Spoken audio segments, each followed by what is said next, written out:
So this is the first of a few short training videos around AI, and this is prompt engineering. So out of all the training I've done, this is by far the most important. It applies to every piece of AI you might use, and it should help you get a lot more value out of any AI tools you're using. So this is called prompt engineering, and first off is explaining what a prompt is. So a prompt is simply the input that you give to an AI. So if we're saying like ChatGPT, when you open it up and you type that text question in, that is a prompt, okay? But then it will take that prompt, use the knowledge base it's got, and then give you some form of output. So the importance of the prompt is significantly more than most people realize. So the prompt is the whole world of the AI system. So that individual prompt gives the AI the question, the context, everything that leads to the output. And bear in mind, there are trillions and trillions of different outputs it could give you before you start typing anything. And every word you use, the way you structure it is all important, and it will change what comes out the other end. So the quality of the prompt directly affects the quality of the response. So most people I've dealt with that said they don't use AI because they've not found it very good is because of the way they're asking the questions. So prompt engineering is a job that has only sort of existed really for the last couple of years, but it's a very high paying job, and it's all about designing prompts to maximize the quality of the output. So an AI response, as I've said, is entirely based on the input, and ensuring the use of well-designed input prompts are essential to the output. And this is what I'm going to take you through over the next couple of slides. So I'm going to give you a load of examples, and we'll explain what's good and bad, and I'll show you the output. So first question, make me a 10-question topic test on computer hardware, something a lot of teachers might do for a quick assessment, and you get an output like this. So all of my examples are straight out of ChatGPT. So I've not changed them or anything, and they're actual questions. So when I asked this question, I got this output. Obviously, I got more questions, but I didn't want to, I just cropped it so it displays a bit nicer. So because of the quality of my input, I've not got an output that's suitable for what I wanted. If you imagine we know that ChatGPT, for example, I'm focusing on that one, but this applies to anything. We know that trained on all of the data on the internet. We know the internet is riddled with multiple choice questions and things like that. So from a probability point of view, if you say, please make me a test, make me a quiz, it seems to default most of the time to multiple choice because of the vast amount of multiple choice types of tests it's read. That's all. If you want something else, you've got to tell it. So it's not that it can't produce other things, but this question is too vague. There's no context. There's no role. I'll explain what role is in a minute. There's no examples. There's no audience. It's not good. Okay. However, it takes longer to make a good prompt, but this will go through it. So act as a teacher. So that is what we call a role. That gives the AI the context straight away. So even though it's only a few words, that will drastically change the output because it's tried to do it in accordance with what it thinks a teacher is.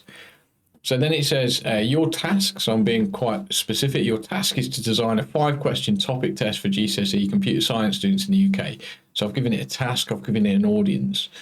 The test should cover this part of the specification, and imagine I copied and pasted. I did actually do this, but I didn't want to include all that because it would have been too long. I copied and pasted something out of the specification, which is the unit I've just taught. So this is what I want to test on. Here are some examples of some questions and mark schemes to guide you on the style of questions the exam board produces. So again, I gave it a couple of questions out of a question paper and their mark schemes. And then I've said, please also make me a mark scheme to go with the questions. That output got me this. That is so much more like what our GCSE computer science students would face in their exam. I could have improved it further. I could have given it more examples. I could have been more specific on the range of marks I want in the questions, all these sort of things. I could say, just make me long written questions. Whatever you want, it's about asking the question in the right way. But this prompt had all of the things that I'm going to advise you do. So I've given it a task. I've been very specific. I've given it a role. I've given it the details it needs. In this case, it was the specification. The examples, and I've given it an audience. Now, examples out of everything is probably the most powerful. If you want to, let's say, we're writing reports to go home to students, the last thing we want is it to appear like it's AI generated, okay? If you give it examples of your old reports, you can actually get it to write it in your style, which then suddenly AI just becomes an efficiency tool, and you can get it to write like you if you give it enough data. So these are all examples that are going to significantly increase the quality, okay? So let's look at some more. So report writing. Write a report for Jim Smith in maths is good student who should do well overall and often behaves well in lessons. So that comes up with a report. Reads okay, there's nothing specifically wrong with it. But the point of a report, if we send a report home, is it's reflecting our feelings as teachers about the students to the parents, what they're doing well, what they're not. If we don't give it enough detail, it will fill the gaps. And there's like lots of situations here. One, it could make something up that's not true, and if we don't catch it, that could be a big problem if we don't give it enough details. You should never ever use AI output without checking it, having the human input afterwards. But it can make nicely written reports, but again, that's a poor example. It's too vague, lacks the personalization we want in a report. Again, no tone, role, examples, or audience. This, however, so act as a teacher, write school reports for year 11 math students. You're given a list of students' names, their gender, and some unique bullet points about them. Your task is to turn that information into individualised and professional reports that will be sent home to parents. Your tone should be warm and personable. The report is written about each pupil and not written to them. Each report should be a maximum of 100 words and contain some mention of their achievements, a development target, and some advice on how to achieve that target. And then an example, Dave, male, blah, blah, blah, blah, blah. Now, if you do it like this, you can quite quickly produce reports for a class. Now, my personal feelings on this is that I know some schools might be anti using AI for reports, and that's absolutely fine. All AI is effectively doing, if you spend time on the prompt and you are spending time bullet pointing the types of things you want to include in that prompt, you're doing the personalization. All it's doing is helping you choose the right words to reflect what you want to say. That's it. The human part is still massively important.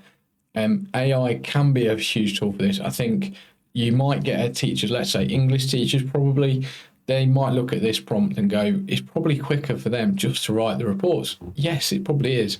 For someone like myself who finds report writing not particularly easy, writing is not my best thing, this is a godsend to me. So that's an example of a much better prompt. It comes out with a much better report, which is more reflective and personalized is what I want. I can go further with this. I should have done it on the example. Here are some examples from my previous reports. Please write in my style. And again, if you give it examples, if you've got, say, short reports and things like that, it will understand the structure. So you can say, try and mimic the structure. So that's much, much better. The other thing I've not mentioned, which you probably want, is if you don't tell it what language to output in, it will default to English American. So you can get it to output in different languages and things, but you can also say output in UK English, and then you'll get rid of all the Zs and the Americanisms in the words. So report writing, it's much better. It's got a task, it's got a role, tone. So you can talk about things like tone. Your tone should be when it applies like this. Details, examples, audience. So all makes it much, much better. So the skills for these skills are for all prompt types. So here I've got an example of an image generator. So I've given it a task, a style and details. So it's the same logic as I've applied. This is what I'm saying. It applies to all types of AI. So I've given it a task. I've said, create an image of a close-up of a red maple leaf with veins, blah, blah, blah, blah, blah, in the style of nature photography. And it generated that image. So that image is completely fake AI generated image, but it's quite impressive because I give it enough details. You can now give images as inputs to a lot of the AI systems. They become in multimodal and they have vision. Not all of them, but for example, the paid version of ChatGPT does, and this is going to become more common. if you've got access to one that has vision, they call it vision, you can do things like this. So I can give it an example of some questions from an exam paper. What's the answer to the questions? And it will answer them. This is actually a surprisingly good activity to do with the kids. They might have gone, if we're trying to teach the kids exam technique, what the exam body suggests how to approach questions, what they want for the mark schemes, things like that. Get AI to answer a few exam questions and get the kids to critique it. Where might they have dropped marks? Where was their exam technique not right? And things like that, because I haven't told it what exam technique to use. So that can be quite a nice activity. It also shows image inputs here. I've got a picture pretend out of a textbook type thing. I'm a year 10 studying biology, need help with this diagram. Please can you explain it in simple terms what each of the labeled things is for? And boom, it does it. And what I really like about this is at the bottom, you can see it's also picked up some things which are not labeled that it thinks are important. So it's almost extending what they should look at next and things like that. Which this is scary, but also really powerful. You can point it at maths questions and things as well. So this is another type of input to talk to an AI. So this is, imagine that you've sketched something out. So this is a drawing of a logo I want for my company called Super Fast Food. Can you help turn that into a logo? So imagine a student or anybody has sketched something out and they want it turned into something. You usually would have to go to a graphic designer for that. Yeah, 30 seconds later, you can have something like this. And then you could say, okay, I don't like that bit. Can you change it? And you can have a dialogue with AI to create something that's unique and individual, and then therefore you can use. It's not copyrighted. Document input. So as part of these prompts, there can be images, there can be text. If you've got the app for GPT or some of the others, you can actually talk to it, and it just turns your voice into text. So you can talk into it. And the big one is documents. Documents are so good. So the ones I use the most is the paid version of ChatGPT and Claude. So Claude 2, which is now Claude 3, they accept document inputs. So you can input documents for all sorts of reasons. So for example, OCR and AQA computer science specifications, please summarize the differences and help me decide. And it will do a summary for you. So you can get it to look at policies, you can get it to do all sorts of things. So we are going to multimodal AIs. So this is the idea that AIs are becoming the type that you can talk in any mode. So at the minute, they're mainly text input, and then if you're lucky, they can output in more than just text. So you might be able to get images as output as well. The way we're going, it's going to be input in whatever data form you want and tell me what output data form you'd like. So it's getting quite scary, but the prompts, it's all about giving it enough information. And these are me summarizing what I think you want to do. If I had to pick sort of 6, so defining a role, that gives for only a few words, that gives the AI a lot of context. Build with sequential questions. Don't treat AI like it's a one question, one answer thing it is, and you can have a full conversation with it. So use a conversation to get to the end point you want. So if it produces exam questions that aren't like what you want, tell it why. Tell it why and say, can you make them again, but I need them like this. And have that dialogue, and it will massively improve the quality of the output. Using examples is phenomenally powerful, because that can change everything. So you can give it all the context and the task and everything, but then you give it some examples of the type you want, and then it will focus on outputting things of a similar type if that's what you ask it to do. Or you can get it to mimic your writing styles, all of those sort of things. Make sure you give it enough details. Consider giving it a tone and things like that if applicable to the question. Like, make it say informal, like formal, creative, whatever. And again, things like guiding the styles, concise, detailed, all of these words mean so much. Styles can mean different things. If you're making an image, you could say do it in the style of a certain artist or something like that, and it all works. So this is why I said this training is so important. If you get used to giving the right amount of details, remember, if you do something that you really like, you can save it and then use it again and again. this will massively increase the quality of what comes out of the AI systems. And that's prompt engineering.